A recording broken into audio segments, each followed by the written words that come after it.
Gabon guztioi eta ongi etorri Eusko Ikaskuntzaren mainguru berri bat hemen, Radio Vitoria.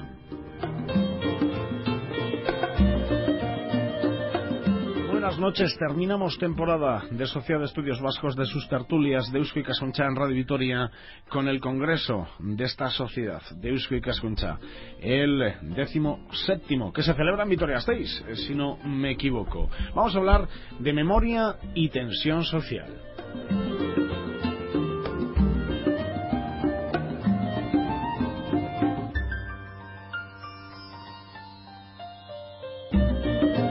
Vamos con las presentaciones. Rosa García Orellán, al otro lado del teléfono. Hablamos con Guipúzcoa. Rosa es coordinadora de el eje Memoria Social. Es profesora además en la UNED de Bergara.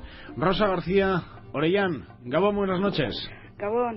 Bueno, se celebra el 17º Congreso de Eusko Ikaskuntza en Vitoria entonces, ¿no? Sí, así es. Así es. Bueno, la memoria social, ¿sobre qué es el Congreso? ¿Solo sobre memoria y tensión social o sobre más conceptos? Y estos dos son los que recogemos hoy, pero hay otros en el Congreso.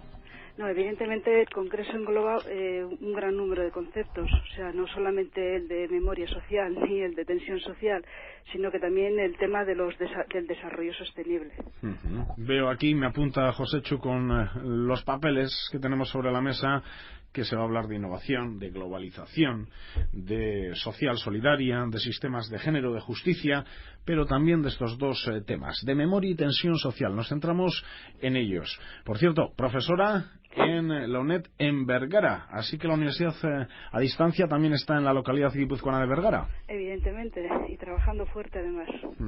¿Por qué Bergara? ¿Por su tradición universitaria? ¿Por qué Bergara? Bueno, pues porque en realidad es la primera universidad vasca que tenemos, o sea, la primera vez que se funda en Bergara, y bueno, pues es el centro neurálgico de Guipúzcoa, donde está ubicado. ¿Antes que Oñati incluso? No, hombre, Oñati es mucho más antigua, pero esto en el siglo XX, en el pasado siglo XX, es Bergara donde a partir, o sea, se va a fundar la universidad. Bueno, danos una pista. ¿Qué es esto? Y te voy a tutear y ya Josechu también, porque, bueno, pues me ha salido así, ¿verdad? ¿Qué es la memoria social? Rosa? Bueno, pues la memoria social en realidad son aquellos elementos que los colectivos negociamos y tenemos consensuados para funcionar con ellos.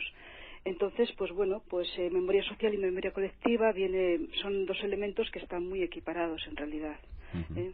¿Me puedes poner algún ejemplo para situarme? Por ejemplo, un ejemplo de memoria social o memoria colectiva, pues por ejemplo, pues puede ser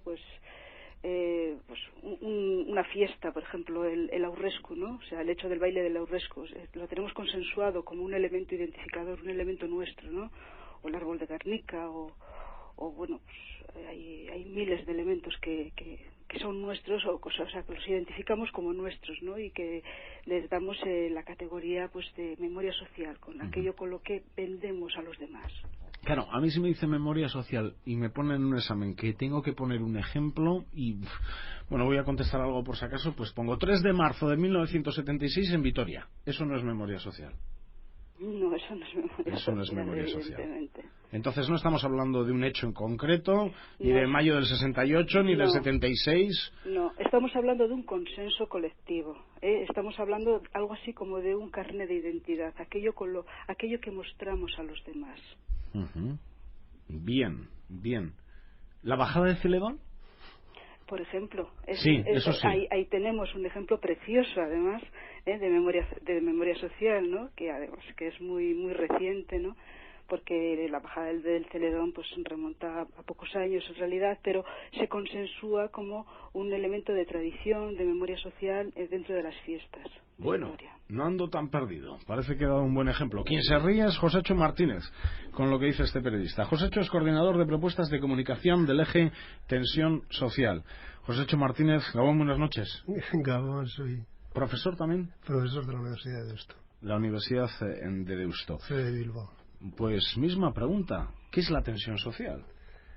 Bueno, pues es toda una serie de fenómenos que forman parte de la experiencia colectiva, de la experiencia cotidiana de la gente que se hacen significativas cuando aparecen conflictos, enfrentamientos, situaciones sin comprender, formas inadecuadas de vivir lo que es la experiencia cotidiana, y que dan lugar a que se necesite reflexionar sobre ellos y se necesite ponerlos sobre la mesa para encontrar un camino común de resolverlos. Uh-huh. La tensión forma parte de la vida. Normalmente, si no nos tensionamos, muchas veces nos hacemos vagos, incapaces de responder.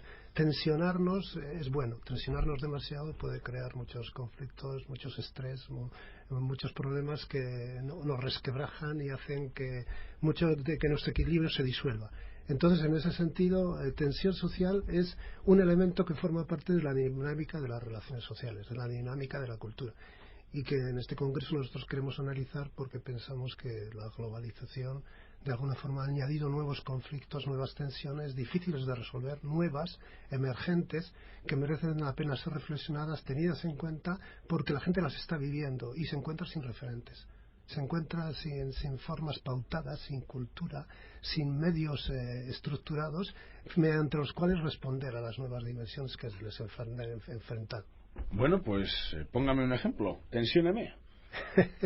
La tensión social, el paro. El paro, las situaciones de crisis familiares, el divorcio, las situaciones en las que el exceso del dinero, la economía volátil, el no poder responder a los préstamos de los bancos, las crisis de identidad, la no adecuación entre lo que yo siento como mi territorio y lo que a veces siento, o el miedo ante la invasión de culturas ajenas o distantes, o la inadecuación entre política y expectativas de servicio al ciudadano, o la inadecuación entre ciudadanía como compromiso y ciudadanía como mercado, como algo a consumir. Es decir, la gente se encuentra sin referentes, no sabe, está perdido, y ya no tiene cauces normales. Las tensiones sociales producidas por el fenómeno de los flujos modernos, transnacionales, se da cuando los ciudadanos se sienten que ese no es su mundo, que tienen que readecuarse, que tienen que reaprender, que tienen que reorientarse. Y en ese sentido, reflexionando sobre la memoria social, muchos referentes tradicionales, muchos recuerdos, muchos relatos se ven trastocados.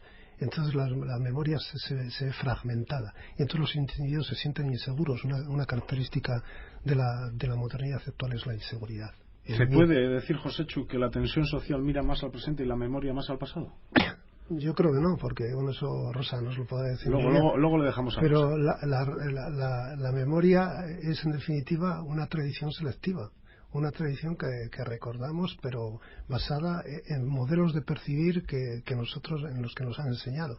Yo suelo decir muy bien, algunas veces, no, este árbitro no ha pitado este penalti porque no lo ha visto. ¿Cómo no lo ha visto? Si lo ha visto todo el mundo, no lo ha podido ver, porque el sueldo que recibe en sus bolsillos no le permite ver este penalti. Es decir, yo creo que es un ejemplo bastante clarificador como para ver cómo la memoria es selectiva, la memoria es seleccionada. La memoria como muchas veces el pasado no está definido, no está completamente, no se sabe qué ha pasado en Irán.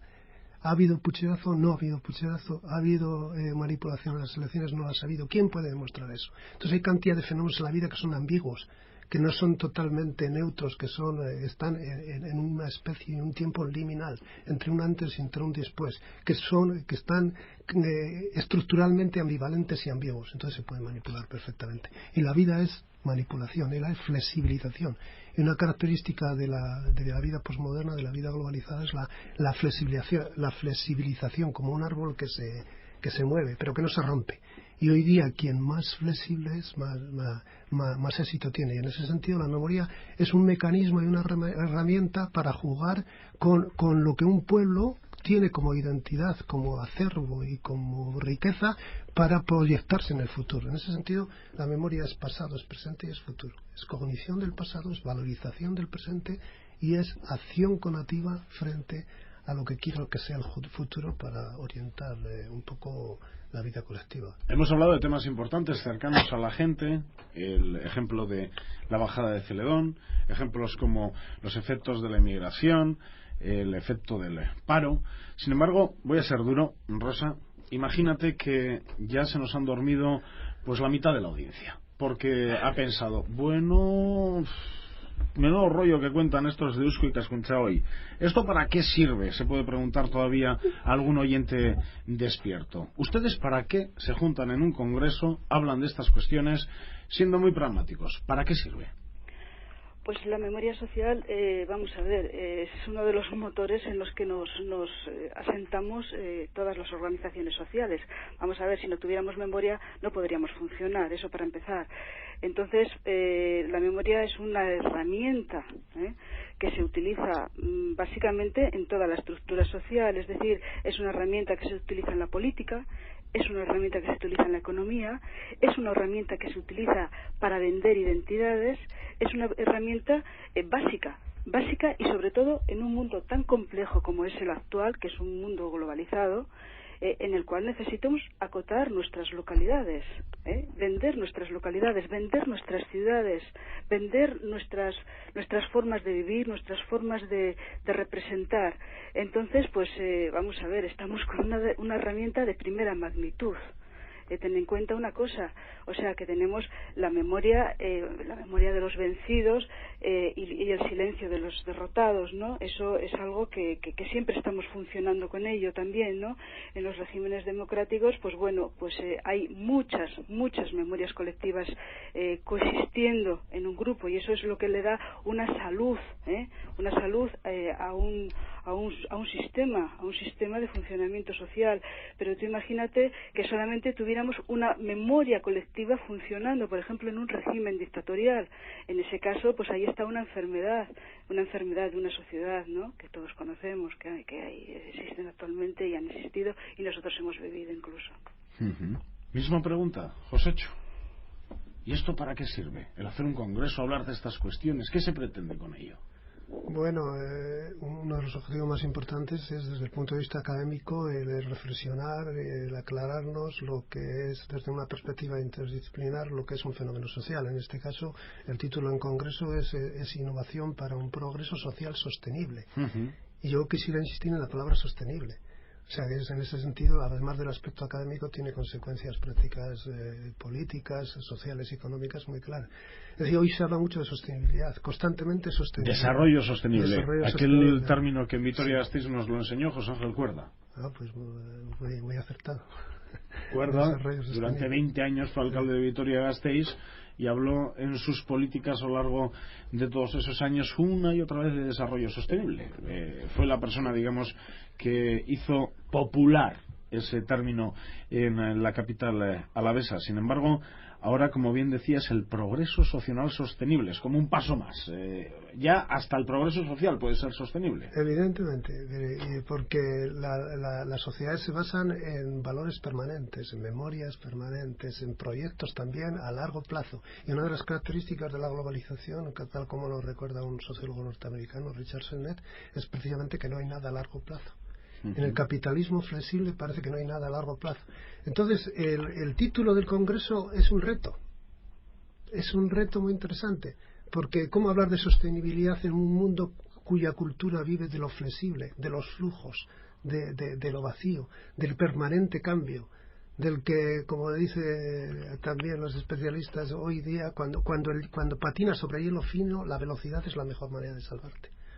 O que las relaciones sociales, para establecer las relaciones sociales, lo mejor es llevar un abrigo fino sobre los hombros. Porque si llevas muy pesado, tú te hundes en el hielo, te hundes en ti mismo. Y hoy día la impresión de que el que triunfa es el que sale, es el que se mueve. La globalización se caracteriza precisamente por ser un mundo en movimiento, cosas en movimiento, ideas en movimiento, mercancías en movimiento, ideas en movimiento. El principal ejemplo más claro es el capital comercial, el capital especulativo en movimiento, que ha traído los desastres que ha traído, porque no hay regulaciones. Entonces, quizás yo, una de las cosas en las que más quisiera insistir en este simposio del Congreso es precisamente en el fenómeno de la desregularización que experimenta la vida económica y social. Explique. Desregularización. La crisis de las instituciones, la crisis del Estado-Nación, Los flujos lo que hacen es liberar al capital y liberar a las personas y liberar a las gentes y a las ideas de lo que era la industrialización. La industrialización era un acuerdo muy preciso entre, en concreto, el desarrollo capitalista industrial entre los empresarios, los obreros y el Estado. Esos acuerdos se van ¿A qué se refiere? ¿A que ustedes trabajan muy cerca de sus casas, a cambio de ese trabajo les aportamos el dinero para que sobrevivan? Eso es una de las posibilidades, sí. ¿Y eso ha cambiado? Sí, ha cambiado una barbaridad. Hoy día Rosa no tiene por qué estar aquí. El teléfono es una mediación, un medio tecnológico que permite el desarrollo de las ideas y también el desarrollo de las mercancías, del dinero, de los bienes, de las finanzas, y el Internet, no digamos. Los medios desde los años 70, el capitalismo fordista entra en crisis y aparece un capitalismo flexible.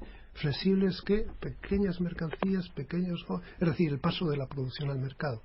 Hoy día tenemos un capitalismo consumista, un capitalismo basado en el consumo, y en la seducción del consumo, en el hecho de que hoy día la cohesión social no está dada, porque yo trabajo en una empresa, colaboro a la seguridad social, tengo unas regulaciones, tengo unos derechos al descanso, tengo unos sindicatos que me apoyan, tengo incluso un capital domesticado, capitalismo social, que basa en el esfuerzo, en el que la ganancia es diferida, en el que la ganancia no es instantánea, la satisfacción instantánea. Hoy día la globalización es lo que ha globalizado, es el deseo, la satisfacción instantánea, todo lo tengo a mano, y eso lo posibilita el crédito.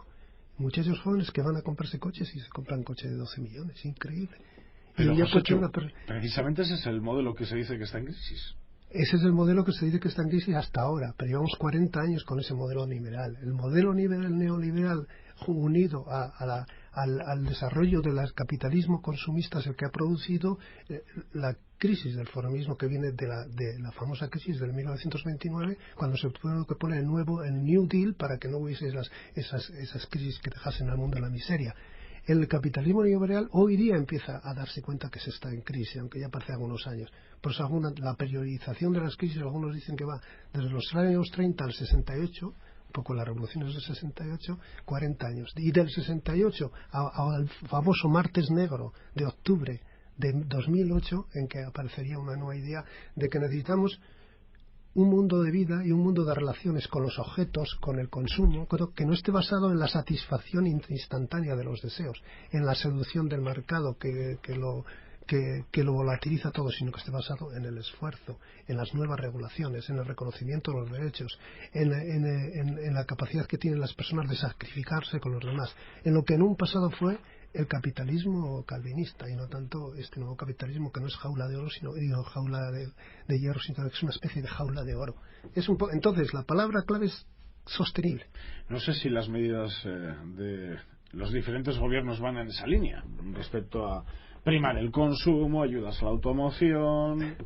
Necesariamente no. Es un paso adelante hacia una profundización del capitalismo. Lo que van, de alguna manera, yo creo que se intentan dando pasos en controlar el capital especulativo, que es el que ha originado las actuales crisis.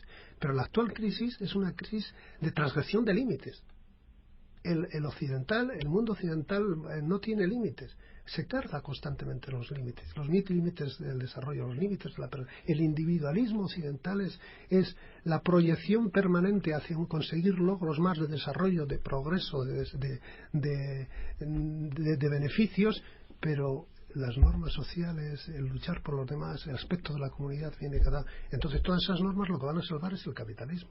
Es un capitalismo que va a tener que ser menos salvaje porque no tiene salida, que tiene que estar más logrado, y es una vuelta en gran parte del Estado-Nación, de un Estado-Nación que se había convertido en los últimos años en un Estado policial, en un Estado penalizado. A no ser que Rosa, mediante la memoria social, nos pueda ayudar a la humanidad, Rosa, recordándonos que podemos cometer pecados, fallos, ya que conocemos del pasado.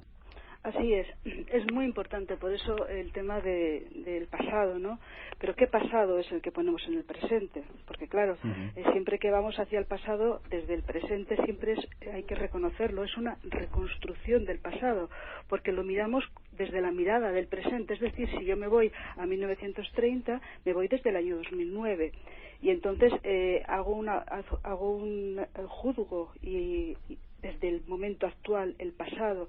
Entonces, bueno, pues en realidad siempre estamos reconstruyendo, ¿no? Pero esta forma de reconstruir en realidad son pactos sociales que necesitamos para funcionar.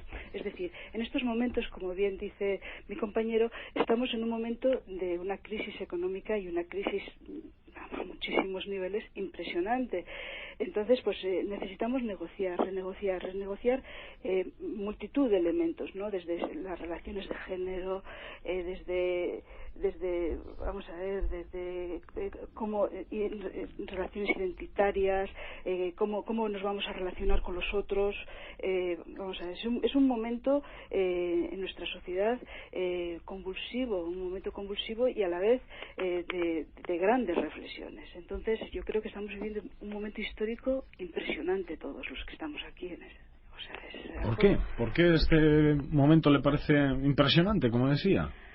Pues es impresionante, pues porque están encima de la mesa un montón de valores, un montón de formas de pensar que hemos tenido hasta este momento que ya no nos sirven y que tenemos que volver a reflexionarlas, volver a poner nuevas formas encima de la mesa. Como bien decía Josécho, vamos a ver, es que el sistema capitalista, tal y como lo teníamos hasta este momento, no nos sirve. O sea, hay que replantearse otro sistema, otra forma de llevarlo adelante. Otra forma de actuar. Hay que mirar, hay que poner el eje, hay que poner la mirada en la sostenibilidad. Esto es como cuando en la pesca se pescaba de forma insostenible, o sea, se pescaba porque parecía que los peces en el mar no se acababan nunca, hasta que nos dimos todos cuenta de que cuidado, que la pesca es finita. Hombre, ya no sabemos ni lo que es una anchoa del Cantábrico. Evidentemente, ya no es infinita, es finita. Bueno, pues esto ocurre con todos los demás aspectos económicos, no solamente con la pesca. Esto trasládalo también a otros aspectos. O sea, no se puede construir coches de forma infinita. Hay que construirlos de forma finita. Y quien dice construir coches, dice construir ropas y dice todo, absolutamente todo. Lo que ocurre, Rosa, pues esto, y yo sigo pinchando, esto, sentados en el Palacio Europa, es fácil de plantear y fácil de decir, pero si aparece por allí el empresario o el trabajador de la Mercedes y dice, sí, lo que ocurre es que hemos hecho un sistema o hemos planteado una producción, por ejemplo, en lo más cercano, en Álava, que tiene que servir para que 25.000 personas vivan de la automoción y para que Mercedes, por ejemplo, fabrique al año, porque así lo hemos preparado, 100.000 vehículos al año. Y ese es el sistema. No puede haber otro sistema. Sí. Ahí es donde estamos con el problema. Esto es lo mismo que llevar un barco de una gran potencia a pescar bonito o a pescar atún. Es decir, tenemos que rentabilizar ese barco. Ahora tú dime que pesquemos menos atún porque a ver cómo rentabilizamos el barco. Es exactamente la misma situación. Ahí está. Es que tenemos que cambiar el paradigma, no hay más remedio. Hay que ir cambiándolo paulatinamente. Cambiándolo en el sentido de que cuidado con los límites de producción que nos ponemos. Porque claro, ¿es sostenible o no es sostenible? ¿Es sostenible hacer ese nivel de coches?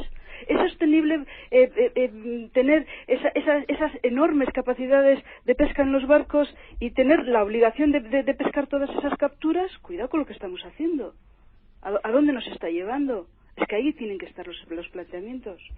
Evidentemente encajaos en muchos más elementos. Esto es de una complejidad impresionante que tiene que ser evidentemente interdisciplinar. O sea, porque si no, no podemos funcionar. Y uno llega a unas conclusiones en un congreso como este, y esas conclusiones uno tiene la impresión cuando deja el Palacio de Europa, porque se pretende, ¿no?, llegar a unas conclusiones, a unos acuerdos, ¿no?, al final del congreso, Josécho. Bueno, sí, lo que se pretende es colaborar un poco, entrar en el fenómeno de la discusión a largo plazo de lo que está pasando, porque es muy difícil encontrar salidas a corto plazo. Siempre las sociedades tratan de ir aportando ideas que en un plazo medio y largo sean una posible solución, ¿no? Y uno tiene la impresión cuando deja el Palacio de Europa que se utilizará ese trabajo realizado, o se va a casa pensando, yo ya he hecho mis deberes, si quieren que lo tomen y si no, que lo dejen. Bueno, no, uno continúa, uno sale de un congreso y va a otro, uno después va a la universidad y después va a casa y después va al supermercado, te vas a Eroski y después ves cómo están los precios y cómo están los salarios y readecua y remoderna. Y muchas veces reflexionando en el Palacio de Congreso de Europa te das cuenta de lo que está pasando en tu propia institución, en tu propio trabajo, en lo que hace la gente y lo que se da constantemente pistas e ideas de reflexión y de concientización de que, bueno, ¿qué estamos haciendo? ¿Pero a dónde vamos? Lo que decía Rosa, pero con este sistema. Sí, el sistema capitalista lo que ha hecho es basar toda la especulación y la ganancia del dinero ya no en la producción sino en el mercado. Pero Rosa, Joséchu, uno tiene la impresión de que cada vez se piensa menos. No sé, ustedes están en la universidad y ahí probablemente el espacio de reflexión, de intercambio de opiniones, de enriquecer cada una de nuestras opiniones escuchando la de enfrente, pues igual hay un oasis. Pero uno tiene la impresión de que cada vez se corre más, se produce más, o no sé si se produce más, pero se intenta llegar a más sitios y se piensa menos, pero a todos los niveles, desde nuestro papel de padres, pasando por el de hermanos, llegando al de los amigos, más hacer y menos pensar. Se piensa oriental. Hemos llegado a esa conclusión. O es así por lo menos como vivimos la mayoría. Se vive un activismo muy fuerte, es cierto, y a veces no se piensa después. Pero después uno va a las tertulias, va a las comidas, va a las cenas, va a las fiestas y la gente sabe de todo. Y la gente ha oído todas las noticias y la gente las reinterpreta y la gente las readecua. Es decir, que sí hay un pensamiento a nivel popular que es muy fuerte y que está ligado a las experiencias cotidianas. Y después a veces pasar de ahí a otro nivel de reflexión te cuesta, pero sí lo entiendes. Y la gente critica a los periodistas y critica a los políticos y critica, y este señor qué tontería se dice, pero ¿de dónde ha sacado esto? Pero ¿cómo es posible? Pero ¿en qué mundo vive? Pero si en la vida cotidiana ya no pasa esto, si aquí hay problemas para llegar a fin de mes, y resulta que antes cobrabas a 3 meses y ahora cobras a 25, y la morosidad está aumentando, pero lo que está diciendo, me está hablando de que las políticas van a ser iguales. O sea, que la gente a veces es muy crítica. Lo que pasa es que a veces los más inquietos por un cambio social no lo ven plasmado eso después en las elecciones, no lo ven plasmado en un modelo de vida porque la gente sigue yendo a comer a los restaurantes caros. Es decir, la práctica cotidiana tarda mucho en transformarse, pero la mentalidad poco a poco va a ir cambiando porque la vida lo exige. Sí, efectivamente, y de hecho estamos cambiando sin darnos cuenta muchísimo. Ten en cuenta una cosa, que estamos totalmente interconectados todos, o sea, con los medios de internet, con la telefonía, con los teléfonos móviles. Es que es impresionante, o sea, lo que hemos cambiado en muy pocos años. O sea, y con las modas y con la forma de vivir y la forma de interpretar, la forma de viajar, la forma de tener las vacaciones o la forma de trabajar. Hemos cambiado muchísimo. Lo que pasa es que es tal la aceleración la que estamos viviendo que es que no somos a veces ni conscientes de lo que hemos cambiado si echamos la mirada hacia atrás. Uno tiene la sensación, no sé si la comparten Rosa, Joséchu, que tenemos tantas cosas que no tenemos tiempo ni para sentarnos y tranquilamente hablar con los nuestros, bien sea con los familiares, bien sea con los amigos, bien sea con quien sea, ¿no? Y uno también, y se lo digo así de claro, es que no quiero saber. Yo, por ejemplo, de nuevas tecnologías no quiero saber más. Es que ya tengo bastante. Que si la foto la puedo enviar de Vietnam a no sé dónde, pasando por el móvil del amigo y luego recogiéndolo de no sé dónde del internet, lo bajo. Pues probablemente alguien me esté ahora mismo, pues no sé si insultando, ¿no? Pero diciendo, pues, menudo inepto, ¿no? Pero es que yo por lo menos estoy sobrepasado. No sé si es el caso de Rosa o el caso de Joséchu. Sí, no, ese es uno de los fenómenos más claros de la globalización. El concepto sociológico para definir eso es el de implosión.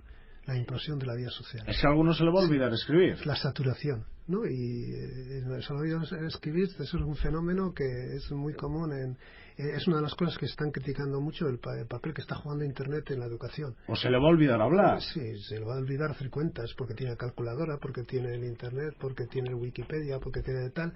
Entonces hay una falta de profundización en la vida, en la educación, en el tratamiento de los problemas, en la reflexión, en lo que tú quieres decir que se reflexiona cada vez menos. Es decir, hay una falta de pautas culturales. Y la cultura es la fragilidad, la cultura es la velocidad. Una de las características de la globalización es precisamente la velocidad, lo que ha dicho Rosa, la velocidad de los fenómenos sociales. Es la extensión de los fenómenos sociales y económicos, la intensificación, pero también la velocidad. Y con la velocidad hay un impacto de que las cosas que pasan más allá me afectan a mí, las cosas que pasan aquí me afectan a los de fuera. En ese sentido nos encontramos de nuevo sin referentes. Sí, velocidad e interconexión. Interconexión. Estamos todos interconectados. Y ahí yo reconocerá un vídeo muy bonito que hizo además antropólogo de Donosti, El paraíso confuso, sobre unas islas de Micronesia, en el que después de la Segunda Guerra Mundial una de esas islas interesa a los norteamericanos desde el punto de vista estratégico y penetran muy fuertemente a remodelar el desarrollo económico, entrada de dinero, de tecnologías, de capitales, y toda la vida social de la gente y la experiencia cotidiana se remodela. De tal manera que una de las trabajadoras sociales que interviene en la película hace ver muy bien cómo la gente pues ya no sabe para qué utilizar el dinero, lo malgasta, problemas psicológicos, problemas en el matrimonio, la cuestión de las muertes, asesinatos. Es decir, se ha desestructurado un tipo de normas y de reglas que hacían que la vida social fuese comprensible, fuese previsible, la idea de a largo plazo. En ese sentido, la memoria tiene mucho que ver aquí, porque nosotros como personas, ¿qué hacemos en la vida? Construimos relatos. Construimos relatos personales. La memoria es eso, un relato. La vida social es una memoria, es un relato, es una experiencia significativa. Una experiencia significativa es cuando uno se casa, cuando tiene un hijo, cuando ha abierto la muerte de un amigo a los 40 años. No la experiencia de todos los días que se levanta, abre el tren, otra vez. Una experiencia que te golpea, que marca tu vida para siempre. La gente no habla por fechas antes. Tú has dado una fecha, el 3 de marzo. Para Rosa esa fecha no es nada. Si le hubieses dicho lo que es detrás de la fecha, le indicaría. La gente antes hablaba cuando el primer cumpleaños, cuando se casó tal persona, cuando las experiencias significativas. Eso se rompe. Hoy día no hay experiencias significativas, no hay más que fragilidad, no hay más que patinar sobre el infinito hielo que nos arrastra.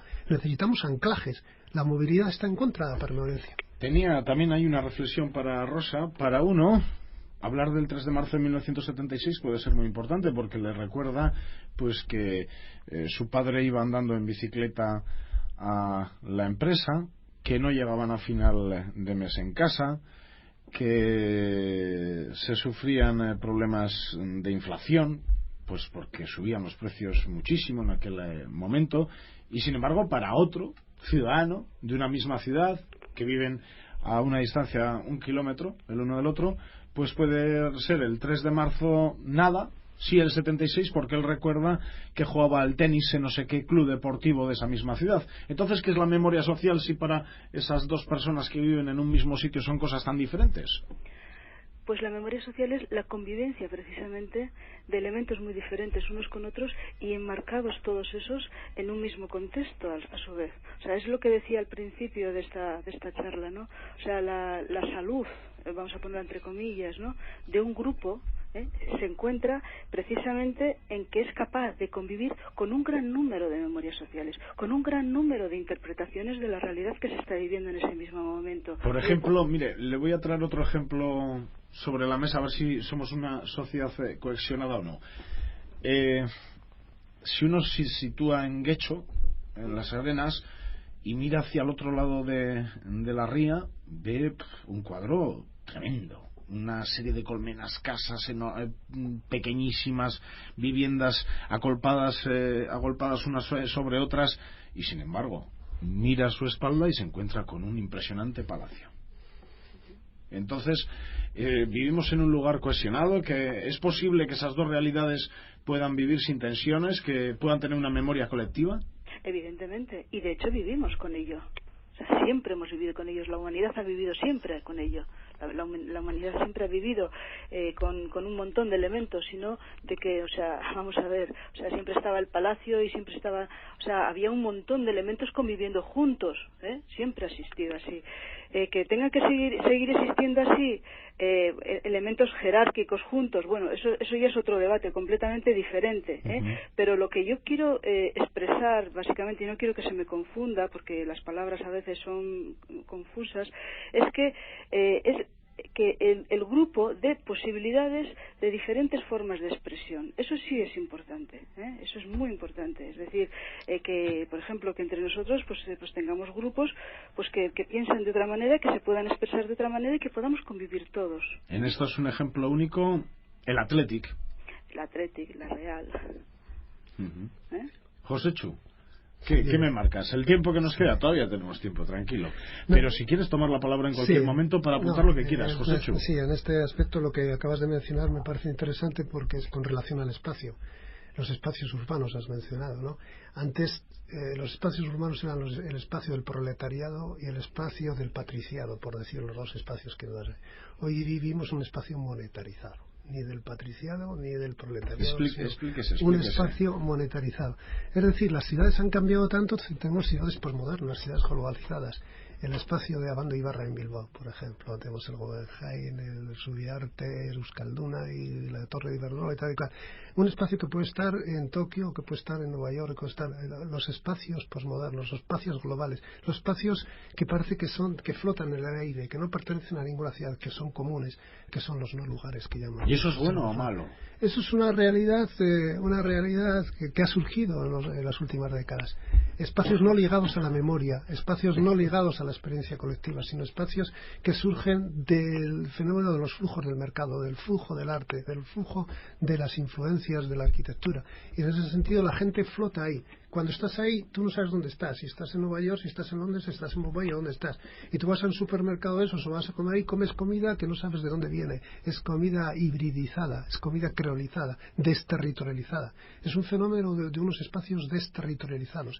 Entonces, esos tienen una gran fuerza hoy. Una fuerza en donde viven las élites extraterritoriales. Imaginábamos un 10% de la sociedad mundial. Sí, muy bien, Joséchu, pero junto a esos espacios desterritorializados está el espacio creado en el cual se crea vinculado a un lugar determinado. Es decir, tú el Guggenheim, ¿de acuerdo? O el aeropuerto de Bilbao, o el aeropuerto de Tokio, lo que quieras, pero a la vez buscas la parte vieja, buscas la taberna, buscas la sidrería, o sea, buscas esa idiosincrasia de espacio. Es decir, tú llegas al aeropuerto de Palma de Mallorca, por ejemplo, y sí, tienes el aeropuerto y con esos espacios que es igual que estés allí, que estés en Madrid o que estés en Barcelona, es lo mismo, pero a la vez también en el mismo aeropuerto crean para el turismo espacios tradicionales de Mallorca, o sea que los han puesto como tradicionales, es decir, la casa típica mallorquina, el patio típico mallorquín, es decir, ya te están en un no lugar, te están llevando a que tengas en cuenta el lugar, o sea, el no lugar existe en función del lugar, porque si no, no podríamos existir, o sea, no podríamos funcionar. Cierto, o sea, eso Manuel Castells, como sabes, lo dice muy bien, ¿no? Es la realidad actual es un poco la confluencia entre el espacio de los flujos y el espacio de los lugares. Es decir, pero lo que quiero decir que son realidades emergentes. Después esas realidades emergentes se indigenizan. Y es un poco por la vida social, ya pasa también por ahí, no solo por ahí, pero también pasa por ahí. Y lo que hacen muchas culturas locales y muchas memorias y experiencias locales es globalizarse. Como se globaliza el del deseo de la mercancía, como se globaliza la satisfacción inmediata, estamos en la época de la satisfacción inmediata, de la gratificación no diferida. Entonces también se globalizan las experiencias locales. Y la globalización, lo dicen los antropólogos muy claramente. Apadurey, por ejemplo, dice que la globalización no es otra cosa que la universalización de lo local, de las localidades. Y por eso entonces nos encontramos en que los retos entre los que nos enfrentamos, los que trabajamos en estas dimensiones y la gente en general, los retos es readecuarse a las nuevas realidades, recomponerse, porque si no aparece un proceso de colonización muy fuerte en el que prácticamente nos sentimos perdidos. Entonces tenemos que reflexionar qué capacidad tenemos las culturas locales, y a veces como la vasca, culturas muy fuertes, con una dimensión identitaria muy fuertemente marcada y muy positivamente valorada por los que vivimos en este país, qué capacidad tenemos de hacernos presentes en todo ese mundo, en esos espacios, que no sean espacios, no lugares, sino que sean espacios relugarizados. Evidentemente, es que ahí está, hemos llegado al punto central, en realidad, al punto central. Es decir, lo local tiene que coger fuerza en un mundo global para decir, estoy aquí y mi queso sirve, lo vendo, y mi ciudad sirve, venir a ella y gastar el dinero en ella. Exactamente, o sea, lo local tiene ahora mismo, y nuestras tradiciones y nuestras nuevas tradiciones reinventadas tienen un lugar impresionante en un mundo globalizado. O nos agarramos a ello, o si no, nos difuminamos, o sea... ¿Vamos en esa línea o no? No. No. Algunas cosas igual sí. Yo cosas que el gobierno vasco ha hecho hasta ahora en muchos aspectos de revitalizar la economía, de reorientarse a la tecnología y de apoyar las tradiciones. ¿Cuántas veces ha dicho el Lehendakari Ibarretxe, no? Pues por ejemplo ahí tienes los japoneses, un pueblo súper tradicional y un pueblo súper moderno. Es decir, conjugar lo tradicional con lo moderno es el camino hacia el futuro, porque si no pierdes los anclajes y te conviertes en un bocado para el pez más grande. Pero cuando tú estás bien arraigado y desde esa arraigambre eres capaz de dar el santo a cualquier parte porque lo puedes dar, porque tienes el apoyo social, no hay individuos y sociedad que los apoya, en ese sentido es un ejemplo muy claro de qué queremos hablar cuando hablamos de progreso social sostenible. Nos referimos a las pautas que tienen que marcar la vida cotidiana. Es decir, ¿qué hace hoy el mercado? Pensamos en los futbolistas, pensemos en esos contratos supermillonarios que están... Cristiano Ronaldo. Construir logos. Ronaldo es un logo. Como Beckham, puede ser buen jugador, puede ser que no lo sea, puede ser que nos dé unos malos ejemplos de comportamiento como en Roma, puede ser que sea un momento dado y que eso pase, cada uno son jóvenes y los jóvenes cometen errores, y el impulso y la tensión de la vida, pero en definitiva al capital ¿qué le interesa? Construir logos. ¿Por qué anda tan deprimida muchas radios españolas? Porque Wimbledon no juega su ídolo, se le ha acabado, ¿no? Es un poco cuando yo estaba estudiando en París y ahí estaba el tenista Yannick Noah, que era uno de los grandes tenistas franceses, y la gente decía, Yannick Noah cuando gana es francés y cuando pierde es camerunés. Bueno, el mercado es la construcción de logos. Pues muy bien, si el capital neoliberal construye logos solo para conseguir beneficios, construyamos logos para construir permanencia. No sé, las empresas públicas como la que están, de comunicación, pero las empresas de comunicación privadas no sé si están haciendo un favor a esto que ustedes intentan llegar a ello, en la innovación para el progreso social sostenible. Rosa, los medios de comunicación. Una herramienta poderosísima, sobre todo la radio, porque fíjate tú, la de cantidad de personas que oyen la radio mientras están conduciendo, mientras se están desplazando de un lugar a otro, etcétera, etcétera. Los medios de comunicación tienen un enorme poder. Pues sin embargo a los políticos principalmente les preocupa la televisión.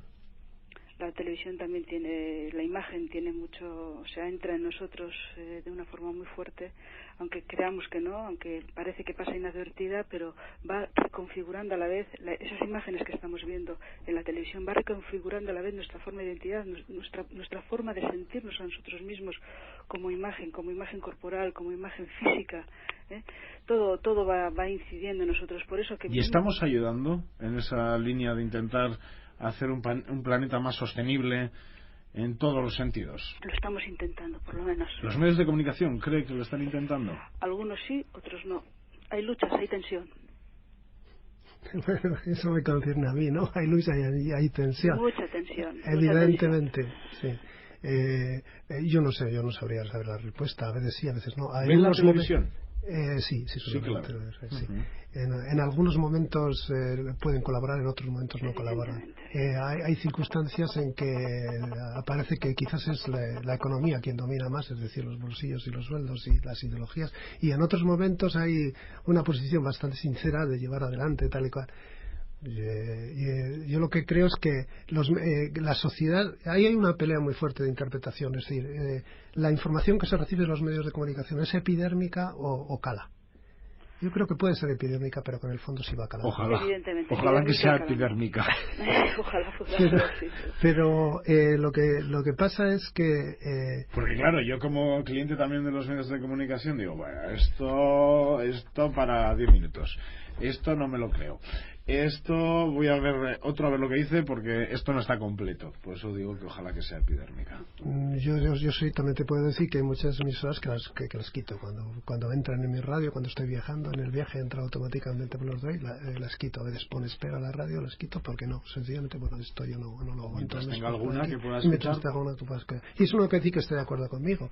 Eso quiere decir que hay un cierto tratamiento que se llama honestidad, que se llama esfuerzo, que se llama trabajo, que no se llama superficialidad y que significa una deontología y una decencia ética. Y cuando la deontología pasa por otros parámetros, entonces ya sabemos por cuáles pasa. Y la gente muchas veces dice, pero ¿cómo es posible que se crea lo que está diciendo? ¿Pero cómo es posible que lo diga? Hombre, pues ya sabemos. Bueno, conclusión de todo lo que hemos dicho, Rosa, que no sé si les he ayudado a algo, les he destrozado el guión, La verdad es que no lo tengo nada claro, Rosa, pero conclusión de todo lo dicho, de todos estos minutos de tertulia de Eusko Ikaskuntza para este congreso que se celebra en 2009 en Vitoria-Gasteiz. Pues que estamos viviendo unos momentos de cambios muy importantes, pero que vamos a intentar por lo menos sentarnos sobre la mesa, reflexionar y con la mirada puesta en la sostenibilidad ir hacia adelante. Muy bien. Joséchu Martínez. Bueno, pues luchar, esforzarse y poner sobre la mesa todo lo que tenemos para que el mundo no sea un transit hall. Es decir, para que no sea un mundo en el que las individualidades pasan sin conocerse, sin transmitirse, sin consolidarizarse. El peligro está la justicia y la solidaridad. El gran peligro es que construyamos un mundo de legalidades sin legitimidades. Un mundo en el que las víctimas son culpables y un mundo en el que siempre se tiene la razón. Entonces, para eso hay que dejar que la relación que hay entre sentimientos y racionalidad se adecue. No dejar todo al mundo de los sentimientos y tampoco dejar todo al mundo de la racionalidad. Hay que entonces tratar de hacer ver cómo es el mundo. Somos personas con sentimientos que buscamos orientarlos y hacer que nuestra vida se acomode a ellos, y que nuestra reflexión puede ayudar tanto en la construcción de mundos de memoria como en la construcción de mundos de tensión renegociados y replanteados constantemente, en un mundo que no sea un transijón, un no lugar, sino un mundo de experiencias significativas. Rosa García Orellán y Joséchu Martínez, junto a otros congresistas, otras personas, estarán en el Palacio de Congresos y Exposiciones Europa el 18, 19 y 20 de noviembre de este año 2009 en este 17º Congreso de Eusko Ikaskuntza, Sociedad de Estudios Vascos, que no me salía, Innovación para el Progreso Social Sostenible. Rosa, no te rías, Rosa, no te rías, que te he oído. Rosa, Joséchu, muchas gracias a los dos. Eskerrik asko. Sí. Y con esa equivocación final terminamos temporada. Prácticamente son las 11 de la noche, así que, ¿qué decirles? Que disfruten de las vacaciones.